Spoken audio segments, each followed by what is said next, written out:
Hi, I'm Rigger, this is Your Right, and today we are continuing with the path of the Avatar. We have so far to go, but we have already done so much. Lots of lessons learned, but not all of them. We must continue on our mission.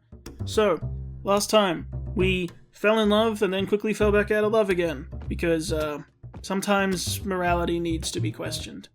This time, I don't know what's going to happen, but I'm sure it'll be interesting. Apparently it's going to be pretty great, although we might be divided on that opinion. Before we dive in though, be sure to like the video if you like it, share it if you think others would like it, let me know your thoughts in the comments down below, and of course subscribe to see more because we're not stopping anytime soon. But that being said, I will see you on the other side. Alright, that was the Great Divide. Very, how do I put this? I'd say this is probably the weakest one so far, only because the moralities in it were very easy, very basic. But that doesn't indict the show. It's not like this was a terrible episode. It's just, when everything's really good, you notice when they're just not as great. But that's okay. General premise. The gang are going to fly over the Great Divide, the biggest canyon in the world. Basically like a Grand Canyon stand-in, but it's giant. Gotta fly over it to get to where they're going. And two villagers arrive. Not villagers, villages of groups who hate each other. And they are the guide to the canyon is an earthbender, so the only way to cross it for people who can't fly is like that. He takes you. So they won't travel together, they fight, all these kind of things. And the entire plot, well, the entire lessons for this is sort of a get-along message. Because we open on Katara and Sokka bickering, and Aang problem solves by getting them, you're doing that job wrong and you're doing that job wrong. Well, why don't you guys swap jobs? Okay, fair enough. And then Momo and Appa are fighting over a bit of food, so Aang cuts it in halves and gives half each, So it's basic, problem solving, get along, make things work. And, when that's put up with these villagers, it's like, they've been feuding for 100 years. Like, things aren't that simple. And so they each say, we have sick and we have elderly, so ours should go first. Aang concedes and puts the sick and elderly on Appa to fly across, and Aang, Sokka, and Katara will travel with them through the canyon to keep the peace, and because Appa can't carry unlimited amounts of people.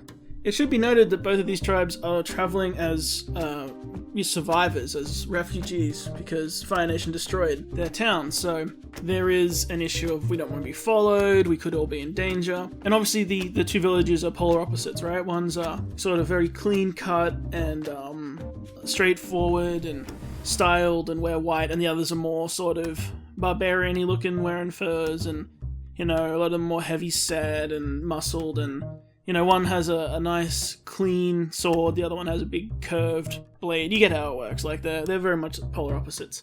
And they are instructed not to bring food into the canyon, because there are things that live in there that will go for it if you do, and that's bad. So, halfway down the canyon, they get attacked by a canyon crawler, a big ant wolf thing, and it, breaks the arms of their earthbender guide. So he now can't bend, and they're stuck at the bottom of the canyon. They're going to have to go through with a guide who doesn't know the guide who can't help anymore, and both the tribes hating each other, and both accusing each other of bringing food, etc. So, to try and keep the peace, Aang splits them into their villages and say, you go on like this side of the wall, you're on this side of the wall, and he sends Katara and Sokka to go sit with them, and travel with them, and figure out why they hate each other. Turns out both groups brought food, basically because we know the other village would have, so why shouldn't we? Both feeding the same thing. Why shouldn't we? Because we know they will. So because each of them think that about the other, they both end up doing the wrong thing, right? And, of course, Katara likes her tribe that she's with, the very clean-cut, nice, nice isn't the right word, you know what I mean? Clean-cut and traditional, well thought out group, and Sokka prefers his group, the, more barbarian-y warrior types and a bit gruffer, and, it suits both of their personalities, because, they were fighting in the beginning, and then these two were fighting, you get how it works. They're all sort of pairing up where the borders between people lay.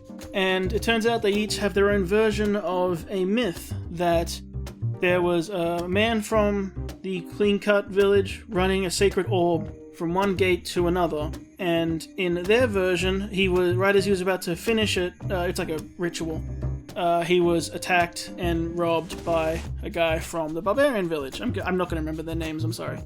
And the Barbarian Village's version is that their person came across this man basically in a terrible condition on the ground, and he asked for this Barbarian guy to return it's Jinwei Wei Jin, right? Yeah. So to return the orb to the village he came from for safekeeping, but the village arrested him instead and accused him of doing all these things. So they hate each other because they have this history where neither will no one can know the real story. They each have their own version, and it means they hate each other. It turns, the why can't we all just get along message, why can't we all just, work this out, doesn't ever work like that. They end up crossing swords, because they're trapped at the other end. They're trapped with a big wall in front of them. That's the end of the canyon, and they can't get out, and their earthbender can't bend. They get into a big commotion. Aang tries to stop it with airbending, and then blowing them away, realizes that everyone had lots of food. It's all scattered on the ground. This brings out tons of canyon crawlers who they have no hope of defeating. They can't beat them all. Aang, being quick thinking, lures them with food and puts bags over their faces so they can't bite, and they instruct everyone else to do the same. They're sort of forced to work together to solve this issue, and then they use the food as bait to ride the canyon crawlers up out of the canyon, up to the top, and then it's up to Aang to sort out the tribe's dispute. He says he knew both of those people, and they were actually kids playing a game, and the ball had to be taken from one end of the court to the other, and one wasn't put in jail, he was put in timeout, and it's all a big misunderstanding from history. I'm 100 years old, I knew them, it's fine. And the tribes very quickly realize, we should just work together, and then they walk off. And then Aang reveals at the end he was lying. He was just thinking on the fly to come up with a story to make them work together. And that's the plot. Like I said, it's pretty... It doesn't hold up to the other ones. But... we have a few things to talk about. The brother-sister bickering is still pretty good. Between Katara and Sokka, it definitely feels still natural. And I wanted to note that broken arms is pretty serious. Hey, they broke a guy's arms. That's that's pretty rough. We didn't get details and there weren't snapping noises, but yeah, still pretty tough. The making peace lessons were interesting.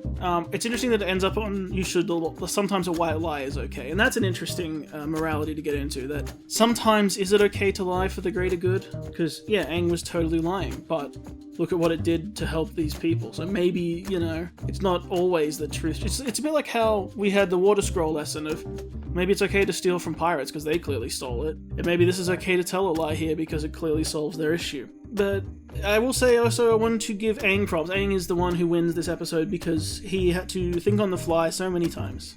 He had so many times where they got into fights and he'd have to come up with a way around it.